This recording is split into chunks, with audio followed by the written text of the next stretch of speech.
Hello everyone. इससे पहले के वीडियो आपने सारे अच्छे से कर लिए होंगे। अब हम आज स्टार्ट करेंगे क्वेश्चन नंबर 59 से। ठीक है, चलिए क्वेश्चन नंबर 59, पारा प्रदूषण के बारे में निम्नलिखित कथनों पर विचार कीजिए। ओके, फर्स्ट ऑप्शन, स्वर्ण खनन गतिविधि विश्व में पारा प्रदूषण का स्रोत है, होगा। सेकंड ऑप्शन देखते हैं, कोयला आधारित उसमें शक्ति संयंत्र थर्मल पावर प्लांट से पारा प्रदूषण होता है। ओके, थर्ड ऑप्शन, पारा के संपर्क में आने का कोई ज्ञात सुरक्षा स्तर नहीं है। अब देखिए, कोई एक्सट्रीम वर्ड है, नहीं होगा आंसर, दैट मीन्स मतलब फर्स्ट कट गया, आंसर इज बी। अब देखिए मैं आपको इसका इंग्लिश दिखाती हूँ।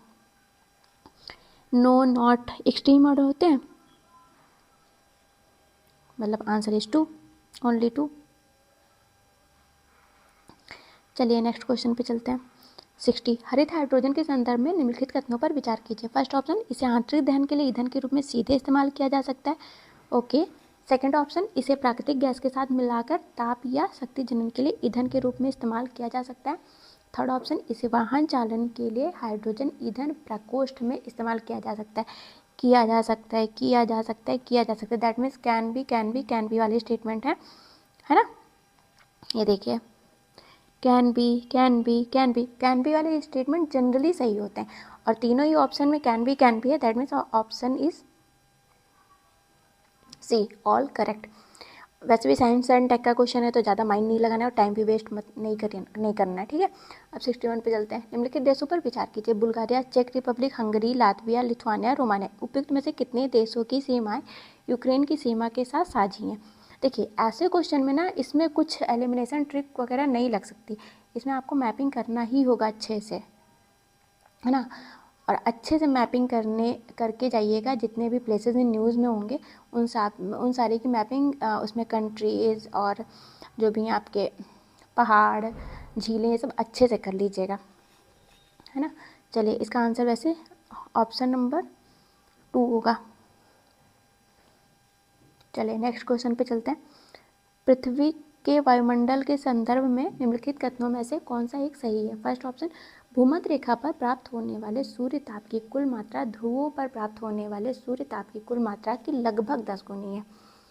फर्स्ट ऑफ ऑल देखते हैं डेटा, है ना, कट कर दीजिए पहले ही।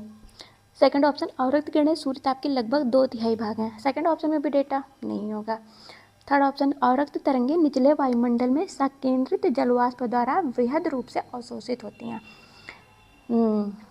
एकदम सिंपल सा स्टेटमेंट दिया है। फोर्थ देख लेते हैं परी, अवरक्त तरंगें सौर विकिरण की विद्युत चुंबकीय तरंगों के दृश्यमान स्पेक्ट्रम के भाग हैं। अब देखिए, अवरक्त तरंगे कुछ सेम है ना, तो इन्हीं दोनों में से कोई एक आंसर होगा। देखिए, इसमें भाग हैं, भाग नहीं है, कुछ भी हो सकता है। वृहद रूप से अवशोषित होती हैं, अवशोषित नहीं होती हैं। तो देखिए, ये जो भाग है ना, ये एक है डेटा पार्ट जो होता है, वो एक डेटा होता है, तो मतलब ये भी नहीं होगा, आंसर इज सी। चलिए नेक्स्ट क्वेश्चन पे चलते हैं। निम्नलिखित कथनों पर विचार कीजिए। कथन 1, उष्ण कटिबंधीय वर्षा वनों की मृदा पोषक तत्वों से भरपूर होती है। ओके, कथन सेकंड, उष्ण कटिबंधीय वर्षा वनों के उच्च ताप और आर्द्रता के कारण मृदा में विद्यमान मृत जैव पदार्थ का द्रुत अपघटन होता है। ओके, उपयुक्त कथनों के बारे में निम्नलिखित में से कौन सा एक सही है? देखिए, ये भरपूर है ना जो, वो एक है डेटा, है ना, तो फर्स्ट ऑप्शन होगा नहीं। अगर हमें नहीं याद, वैसे तो आप एनसीईआरटी पढ़ लीजिएगा, बट अगर आप उस समय नहीं मेमोराइज कर पा रहे हैं, आपको कुछ नहीं समझ में आ रहा है, तो आप इतना जानिए कि जो भरपूर और ये सब शब्द होते हैं ना, भरपूर, अति, ये सब एक्सट्रीम वर्ड होते हैं, क्योंकि कोई चीज़ भरपूर हो ही नहीं सकती, ठीक, यूपीएससी के टर्म में।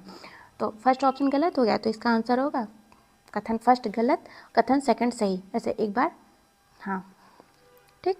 चलिए नेक्स्ट क्वेश्चन पे चलते हैं, 64 पे। निम्नलिखित कथनों पर विचार कीजिए। कथन 1, ग्रीष्म ऋतु में महाद्वीपों और महासागरों के बीच तापमान विपर्य या शीत ऋतु की अपेक्षा अधिक होता है। ओके, जल की विशिष्ट ऊष्मा भूपृष्ठ की विशिष्ट ऊष्मा की अपेक्षा अधिक होती है। उपयुक्त कथनों के बारे में निम्नलिखित में से कौन सा एक सही है? अब देखिए, इन दोनों ऑप्शन में ना देखते हैं। चलिए इसके 64 के हम ज़रा इंग्लिश वाले उसमें चलते हैं, इंग्लिश वर्जन में चलते हैं। अब मैं दिखाती हूँ आपको, यहाँ पे देखिए, ग्रेटर ग्रेटर, इंक्रीज, डिक्रीज, मैंने पिछले वाले वीडियो में आपको बताया था कि ये सब होते हैं डेटा, गलत होंगे। अब देखिए सेकंड डेटा, समर, विंटर, भर भर के डेटा दिया है, मतलब फर्स्ट ऑप्शन गलत होगा। तो फर्स्ट गलत, सेकंड सही। अगर हिंदी ना समझ में आए आप तुरंत इंग्लिश पे आकर के चेक कर लीजिएगा, एक बार देख लीजिएगा, ठीक है। तो इसका कथन 1 गलत, कथन 2 सही है। चलिए नेक्स्ट क्वेश्चन पे चलते हैं। 65, निम्नलिखित कथनों पर विचार कीजिए। भूकंप लेखी सिस्मोग्राफ में एस तरंगों से पहले पी तरंगें अभिलिखित की जाती हैं। ओके, पी तरंगों में अलग अलग कण तरंग प्रसार की दिशा में आगे पीछे कंपन करते हैं, जबकि एस तरंगों में कण तरंग प्रसार की दिशा के समकोणीय ऊपर नीचे कंपन करते हैं। देखिए ये ना जग एनसीईआरटी का स्टेटमेंट है, अच्छे से 11th 12th के एनसीईआरटी बहुत अच्छे से पढ़ लीजिएगा, ये उसी में से दिया है इसका। वैसे इसका दोनों ही ऑप्शन सही होगा। अब ऐसे ना आपको इसमें आप कुछ नहीं कर सकते, अगर आपको कुछ नहीं कर भाई, अगर टिक करना ही करना है तो एकदम सिंपल सा स्टेटमेंट है, दैट मीन्स कि दोनों ही सही होगा। अदरवाइज अगर आपको कुछ नहीं समझ में आ रहा है तो स्किप कर दीजिएगा। अगर आपको तुक्का मारना है तो सिंपल सा स्टेटमेंट है तो आप मार सकते हो तुक्का कि दोनों सही होगा, लेकिन आप एनसीईआरटी 11 12 के अच्छे से पढ़ के जाइएगा, ये उसी का क्वेश्चन है। चलिए इसमें कुछ एलिमिनेशन वगैरह नहीं कर सकते। 66 में देखते हैं, भारत में कोयला आधारित तापीय शक्ति संयंत्रों के संदर्भ में निम्नलिखित कथनों पर विचार कीजिए। अगेन साइंस एंड टेक का क्वेश्चन आ गया। चलिए उनमें से किसी में भी समुद्र जल का उपयोग नहीं होता। ओके, सेकंड ऑप्शन, उनमें से कोई भी जल संकट वाले जिले में स्थापित नहीं है। ओके, थर्ड ऑप्शन, उनमें से कोई भी निजी स्वामित्व में नहीं है। अब देखिए तीनों में क्या है, नहीं नहीं नहीं, है ना। अब चलिए इसका इंग्लिश देखते हैं। देखिए नन नन नन, मतलब answer is also none. Okay, चलिए डी ऑप्शन होगा। वोल्बैचिया पद्धति का कभी कभी निम्नलिखित में से किस एक के संदर्भ में उल्लेख होता है। आइए देख लेते हैं किसमें उल्लेख होता है। मच्छरों से होने वाले विषाणु रोगों के प्रसार को नियंत्रित करना। ओके, बी ऑप्शन, शेष सस्य से संवेष्टन सामग्री बनाना। ओके, सी ऑप्शन, जैव निम्नकणीय प्लास्टिकों का उत्पादन करना। एंड डी ऑप्शन, जैव मात्रा के ऊष्मा रासायनिक रूपांतरण से बायोचार का उत्पादन करना। अब मैं बताऊं, जब से ना कोरोना आया है तब से यूपीएससी क्या करता है कि कुछ ना कुछ डिजीज से रिलेटेड कुछ ना कुछ दे ही देता है पेपर में। तो ये चीज़ हमें अच्छे से माइंड मेकअप करके चलना होगा। तो आप PT 365 या जो भी आप करंट अफेयर्स कर रहे हैं, है ना, उसमें जितने भी डिजीज़ होंगे अच्छे से देख लीजिएगा, ठीक। अब देखते हैं कि अगर हमें नहीं आता है तो पहले तो ये माइंड मेकअप करके हमें रखना है कि डिजीज़ से कुछ कहीं दिखेगा तो दैट मीन्स वही आंसर होगा, टिक कर देंगे, है ना। अब लेकिन अब इसमें कैसे करें, देखिए वोल्बैचिया कुछ अब इससे थोड़ा थोड़ा क्या कनेक्ट हो रहा है। फर्स्ट ऑप्शन हो रहा है मच्छरों से होने वाले विषाणु, वोल्बैचिया, और यहाँ पे आ गया विषाणु। ओके, रोग के प्रसार को नियंत्रित करना, और तो कुछ और B C D ऑप्शन में कुछ तो ऐसा कुछ हो ही नहीं रहा ना कि रोग से रिलेटेड हो या कुछ इस एक दूसरे से कनेक्ट कर पा रहे हो, है ना। तो ऑप्शन ए ही होगा। चलिए नेक्स्ट क्वेश्चन पे चलते हैं। 68, निम्नलिखित गतिविधियों पर विचार कीजिए। फर्स्ट ऑप्शन, बड़े पैमाने पर बारीक पिसी हुई बेसाल्ट शैल खेतों में बिछाना। सिंपल सा स्टेटमेंट है। ओके, एंड साइंस का क्वेश्चन लग रहा है। सेकंड ऑप्शन, चूना मिलाकर महासागरों की क्षारीयता बढ़ाना। ओके, थर्ड ऑप्शन, विभिन्न उद्योगों द्वारा निर्मुक्त कार्बन डाइऑक्साइड का अभिग्रहण कर उसे कार्बोनेटीकृत जल के रूप में परित्यक्त भूमिगत खानों के अंदर पंप करना। उपयुक्त गतिविधियों में से कितनी कार्बन अभिग्रहण और विविक्ति भवन यानी सिक्वेस्ट्रेशन के लिए प्राय विचार और चर्चा में लाई जाती हैं। देखिए सिंपल सा स्टेटमेंट है तीनों, आंसर इज सी, क्योंकि साइंस एंड टेक का क्वेश्चन है, ज़्यादा दिमाग नहीं लगाना। मैं ये पता है कि सिंपल सा स्टेटमेंट है, डी कर सी ऑप्शन करके ऑल ऑफ द करेक्ट करके नेक्स्ट क्वेश्चन पे पहुंच जाएंगे हम। 69, एरियल मेटाजिनोमिक्स निम्नलिखित में से किसी एक की स्थिति को सबसे सही निर्दिष्ट करता है। देखते हैं किसको निर्दिष्ट करता है। ए ऑप्शन, किसी पर्यावास में वायु से DNA प्रतिदर्शों को एक बार में एकत्र करना। ओके, बी ऑप्शन, किसी पर्यावास की पक्षी जातियों की आनुवंशिक रचना को समझना। ओके, सी ऑप्शन, गतिशील प्राणियों से रुधिर प्रतिदर्श लेने के लिए वायुवाहित युक्तियों का प्रयोग करना। एंड डी ऑप्शन, भूमिगत और जल निकायों से पादप एवं जंतु प्रतिदर्श एकत्र करने के लिए अगम्य क्षेत्रों में ड्रोन भेजना। अब देखिए मेटाजीनोमिक्स किससे रिलेटेड होता है? डीएनए से, है ना।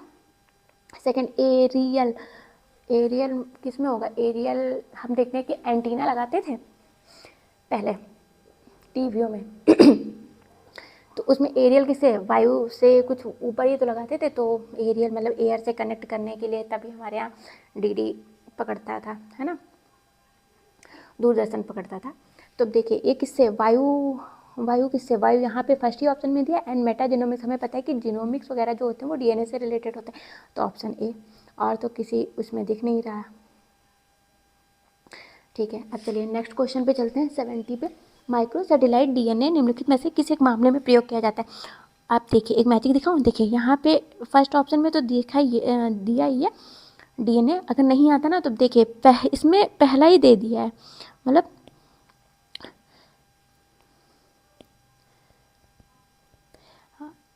यहाँ पे देखिए अगर आपको नहीं आता ना तो हम 2020 में भी 2021 में ऐसे क्वेश्चन आया था।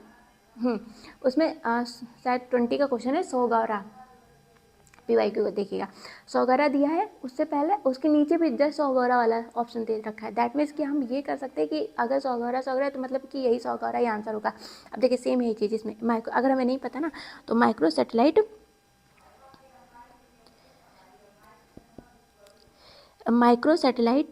डीएनए, दैट मीन्स कि हम देखेंगे कि डीएनए वाला ही आंसर होगा। मतलब कि अब यहाँ पे है ना फर्स्ट ऑप्शन डीएनए टिक कर लेंगे, तुक्का ही मानना है तो। चलिए अब 70 देखते हैं। माइक्रो सैटेलाइट डीएनए निम्नलिखित में से किस एक मामले में प्रयोग किया जाता है? ए ऑप्शन, प्राणी जात की विभिन्न जातियों के बीच विकास परक संबंधों का अध्ययन करना। ओके। सेकेंड ऑप्शन, स्टेम कोशिकाओं को विविध प्रकार्यात्मक ऊतकों में रूपांतरित होने के लिए उद्दीप्त करना। ओके। सी ऑप्शन, उद्यान कृषि के पादपों के क्लोनी प्रसार को संवर्धित करना। ओके। फोर्थ ऑप्शन है किसी समष्टि में श्रृंखलाबद्ध औषध परीक्षण कर औषधों की प्रभावकारिता का आकलन करना। देखिए डीएनए किसमें? विकास परक, हमें पता है ना डार्विनवाद का सिद्धांत किससे रिलेटेड है? ये ऑप्शन होगा। ये स्टेम कोशिकाओं तो स्टेम से रिलेटेड हो गया, तो इसमें ऐसा कुछ दिया नहीं, तो ये ही ऑप्शन होगा, है ना। 71 पे चलते हैं। भारत के संदर्भ में निम्नलिखित कथनों पर विचार कीजिए। करते हैं विचार। फर्स्ट ऑप्शन, सूक्ष्म लघु और मध्यम उद्यम विकास अधिनियम 2006 के अनुसार जिनके संयंत्र और मशीनरी में निवेश 15 करोड़ रुपए से 25 करोड़ रुपए के बीच है, वे मध्यम है उद्यम है। ओके। सेकंड ऑप्शन, सूक्ष्म लघु और मध्यम उद्यमों को दिए गए सभी बैंक ऋण प्राथमिकता क्षेत्र के अधीन आ रहे हैं। एक्सट्रीम वर्ड, एक्सट्रीम वर्ड क्या है? सभी नहीं होगा। अब देखिए इसमें ए ऑप्शन में 15 करोड़ से 25 करोड़ डेटा दिया है।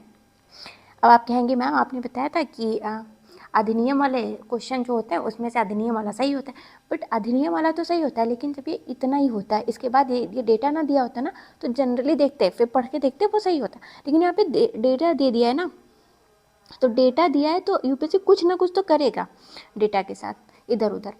ये हम अपना माइंड सेटअप अच्छे से आप लोग कर लीजिए कि कुछ ना कुछ अगर डेटा यूपीएससी दिया है ना तो जनरली 99% केस में ऐसे क्वेश्चन गलत ही होंगे, वो कुछ ना कुछ डेटा को इधर उधर करेगा ही करेगा। तो मतलब फर्स्ट ऑप्शन ही गलत, आप देख लीजिएगा इसका लिमिट कम है, और सेकंड भी गलत, दैट मीन्स कि आंसर इज डी। चलिए नेक्स्ट क्वेश्चन पे मूव करते हैं। केंद्रीय बैंक डिजिटल मुद्राओं के संदर्भ में निम्नलिखित कथनों पर विचार कीजिए। फर्स्ट ऑप्शन, यूएसए डॉलर या SWIFT प्रणाली का प्रयोग किए बिना डिजिटल मुद्रा में भुगतान करना संभव है। संभव तो है, पॉसिबिलिटी तो हर चीज़ की होती है ना, मतलब कि सही है। बी ऑप्शन, कोई डिजिटल मुद्रा इसके अंदर प्रोग्रामित प्रतिबंध जैसे कि इसके व्यय के समय ढांचे के साथ वितरित की जा सकती है। कैन भी आ गया, मतलब दोनों ही ऑप्शन सही है, दैट मीन्स किसी आंसर। कैन भी वाला बताया कि सकता है सकती है, मतलब कैन भी है ना, तो मतलब ही सही होगा, दोनों ही ऑप्शन सही होगा। चलिए नेक्स्ट पे चलते हैं। वित्त के संदर्भ में शब्द बीटा किसे निर्दिष्ट करता है? देखिए हमने पढ़ा है ना कि बीटा जो होता है वो एक न्यूमेरिकल वैल्यू होती है ना, अल्फा बीटा गामा न्यूमेरिकल होता है। तो अब देखते हैं ऑप्शन ए ऑप्शन क्या है? अलग अलग प्लेटफॉर्मों से साथ साथ किसी परिसंपत्ति को खरीदने और बेचने की प्रक्रिया होती है। ओके चलिए नेक्स्ट पे चलते हैं। किसी पोर्टफोलियो प्रबंधक की जोखिम और प्रतिफल के बीच संतुलन लाने की निवेश कार्यनीति तो नहीं है, क्योंकि हमें पता है कि बीटा जो होता है वो एक कोई न्यूमेरिकल वैल्यू होती है ना। सी ऑप्शन एक प्रकार का व्यवस्थागत जोखिम जो वहाँ उत्पन्न होता है और जहाँ पूर्ण प्रतिरक्षा संभव ही नहीं है।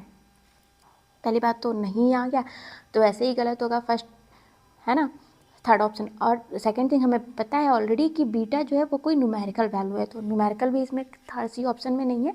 और सेकंड थिंग कि ये एक्सट्रीम मोड आ गया है, संभव ही नहीं है। ऐसा कैसे है कि किसी चीज़ में कोई चीज़ संभव ही नहीं है, ऐसा तो रेयर ही होता है। चलिए, तो दैट मीन्स कि ये भी गलत हो गया। फोर्थ ऑप्शन, एक संख्यात्मक मान जो पूरे स्टॉक बाजार से होने वाले परिवर्तनों के प्रति किसी स्टॉक के विचलनों को मापता है। अब देखिए यहाँ पे संख्या बीटा एक संख्यात्मक मान है वैसे भी, और यहाँ पे हमें मिल भी गया है ना संख्यात्मक मान लिखा, तो मतलब कि डी ऑप्शन होगा। चलिए नेक्स्ट क्वेश्चन पे चलते हैं हम 74 पे। निम्नलिखित कथनों पर विचार कीजिए। करते हैं विचार। फर्स्ट ऑप्शन, स्वयं सहायता समूह सेल्फ हेल्प ग्रुप SHG कार्यक्रम मूलतः भारतीय स्टेट बैंक द्वारा वित्तीय रूप से वंचितों को लघु ऋण प्रदान कर प्रारंभ किया गया था। मूलतः एक्सट्रीम वर्ड नहीं होगा, फर्स्ट ऑप्शन गलत। सेकंड देखते हैं, किसी HSG में समूह के सभी सदस्य उस ऋण के लिए उत्तरदायित्व लेते हैं जो ऋण कोई अकेला सदस्य लेता है। हमें पता है कि हाँ ऐसा होता है। सी ऑप्शन, क्षेत्रीय ग्रामीण बैंक और अनुसूचित वाणिज्यिक बैंक SHG को समर्थन देते हैं, तो समर्थन तो दे ही सकते हैं ना। तो मतलब केवल दो ऑप्शन, क्योंकि सेकंड और थर्ड दोनों स्टेटमेंट सही है। कितने सही हैं? दोनों स्टेटमेंट सही है। ऑप्शन नंबर 2 मूलतः वर्ड जनरली गलत होता है, जहाँ ये आया मतलब आप उसे गलत टिक कर देंगे। 75 पे चलते हैं। निम्नलिखित कथनों पर विचार कीजिए। करते हैं विचार। कथन 1, भारत की सार्वजनिक क्षेत्र स्वास्थ्य देखभाल प्रणाली सीमित, निरोधक, वर्धक और पुनः स्थापक देखभाल के साथ मुख्यतः रोगनाशक व्यवस्था पर ध्यान केंद्रित करती है। ओके। कथन सेकंड, भारत के स्वास्थ्य देखभाल प्रदान करने के विकेंद्रीकृत उपागम के अंतर्गत राज्य प्राथमिक रूप से स्वास्थ्य सेवाओं को जुटाने के लिए उत्तरदायी है। उपयुक्त कथनों के बारे में निम्नलिखित में से कौन सा एक सही है? अब देखते हैं। देखिए, कथन 1 और कथन सेकंड दोनों सही है तथा कथन सेकंड कथन 1 की सही व्याख्या है। ओके। कथन फर्स्ट और कथन सेकंड दोनों सही है तथा कथन सेकंड कथन 1 की सही व्याख्या नहीं है। ओके। अब देखिए पढ़ते हैं, इसे कनेक्ट करते हैं। बिकॉज एंड सो से कनेक्ट करते हैं, देखते हैं क्या होता है। भारत की सार्वजनिक क्षेत्र स्वास्थ्य देखभाल प्रणाली सीमित, निरोधक, वर्धक और पुनः स्थापक देखभाल के साथ मुख्यतः रोगनाशक व्यवस्था पर ध्यान केंद्रित करता है, क्योंकि भारत के स्वास्थ्य देखभाल प्रदान करने के विकेंद्रीकृत उपागम के अंतर्गत राज्य प्राथमिक रूप से स्वास्थ्य सेवाओं को जुटाने के लिए उत्तरदायी है। नहीं हो रहा। सोच से देखते हैं। भारत की सार्वजनिक क्षेत्र स्वास्थ्य देखभाल प्रणाली सीमित, निरोधक, वर्धक, पुनः स्थापक देखभाल के साथ मुख्यतः रोगनाशक व्यवस्था पर ध्यान केंद्रित करती है। इसलिए भारत के स्वास्थ्य देखभाल प्रदान करने के विकेंद्रीकृत उपागम के अंतर्गत राज्य प्राथमिक रूप से स्वास्थ्य सेवाओं को जुटाने के लिए उत्तरदायी है। नहीं, इसका आंसर होगा ऑप्शन नंबर बी, क्योंकि एक दूसरे पे एक कनेक्ट हो नहीं पा रहे हैं, तो दैट मीन्स की सही व्याख्या मतलब सही तो दोनों है, लेकिन कथन सेकंड जो है कथन 1 की सही व्याख्या नहीं है। चलिए 76 पे चलते हैं। निम्नलिखित कथनों पर विचार कीजिए। कथन 1, संयुक्त राष्ट्र संघ की विश्व जल विकास रिपोर्ट 2022 के अनुसार भारत प्रतिवर्ष विश्व के भौम जल के 1/4 से अधिक जल का निष्कर्षण करता है। ओके। कथन सेकंड, भारत को अपने राज्य क्षेत्र में रहने वाली विश्व की लगभग 18% जनसंख्या के पेयजल और स्वच्छता आवश्यकताओं को पूरा करने के लिए प्रतिवर्ष विश्व के भौम जल के 1/4 से अधिक जल का निष्कर्षण करने की जरूरत है। ओके। उपयुक्त कथनों के बारे में निम्नलिखित में से कौन सा एक सही है? देखिए, इसमें मैंने इससे पहले वाले वीडियोस में बताया है, ठीक है, कि जहाँ पे ये है ना एक्ट दिया है जनरली सही होगा, ठीक। चलिए, लेकिन यहाँ पे भी डेटा दिया है, आप देखते हैं। ये तो हम मान लिए कि एक्ट सही है, और इन दोनों में से कोई एक ही सही होगा, दोनों तो गलत हो ही नहीं सकते, या दोनों सही भी हो सकते हैं या व्याख्या भी। लेकिन ये देखते हैं ना कि होना एक ना एक तो सही होना ही होना है। सेकंड ऑप्शन देखते हैं कि भारत को अपने राज्य क्षेत्र में रहने वाली विश्व की लगभग 18% जनसंख्या के पेयजल और स्वच्छता आवश्यकताओं को पूरा करने के लिए प्रतिवर्ष विश्व के भौम जल के 1/4 से अधिक जल का निष्कर्षण करने की जरूरत है। 18% नहीं होता, नहीं, गलत है। इतना डेटा दोनों में डेटा दे देगा तो कैसे आंसर होगा, दैट मीन्स। और यहाँ पे एक्सट्रीम डेटा दे रखा है, 18% होगा ही नहीं। तो कथन 1 सही है, कथन 2 गलत है। चलिए नेक्स्ट क्वेश्चन पे चलते हैं। निम्नलिखित कथनों पर विचार कीजिए। भारत के संविधान के अनुसार केंद्र सरकार का एक दायित्व है कि वह राज्यों को आंतरिक विक्षोभों से बचाए। ओके, ठीक है। सेकंड ऑप्शन देखते हैं। भारत का संविधान राज्यों को निवारक निरोध में रखे जा रहे किसी व्यक्ति को विधिक काउंसिल उपलब्ध कराने से छूट प्रदान करता है। इससे पहले भी क्वेश्चन आया था और मैंने बोला था कि कोई चीज़ छूट नहीं प्रदान करता इंडिया, बहुत कम ही चीज़ों में छूट देता है। तो यहाँ पे देखिए एक्सट्रीम वर्ड आ गया है, छूट, यानी कि एग्जाम्प्ट, मतलब कि ये ऑप्शन गलत है। ये तो हमें पता चल गया। अब दो ही ऑप्शन बचे ना, देखते हैं। आतंकवाद निवारण अधिनियम 2002 के अनुसार विश्व के समक्ष अभियुक्त की संस्कृति को साक्ष्य के रूप में प्रयुक्त नहीं किया जा सकता, किया जा सकता है, ये भी गलत है और ऑप्शन इसका फर्स्ट हो जाएगा। क्योंकि अब देखिए इसमें, इसके इंग्लिश में देखते हैं। देखिए यहाँ पे कैन नॉट भी आया है, कैन नॉट बी, जहाँ कैन नॉट बी आ जाए रॉन्ग टिक कर दीजिएगा। देखिए इजी है ना, बस उस टाइम अपने आप को कूल रखना है, आराम से पढ़ेंगे, ईजिली आप 75 क्वेश्चन सही कर लेंगे। नहीं 75 तब भी 75 में से 65 तक तो पहुंच ही जाएंगे, 62 65 तक।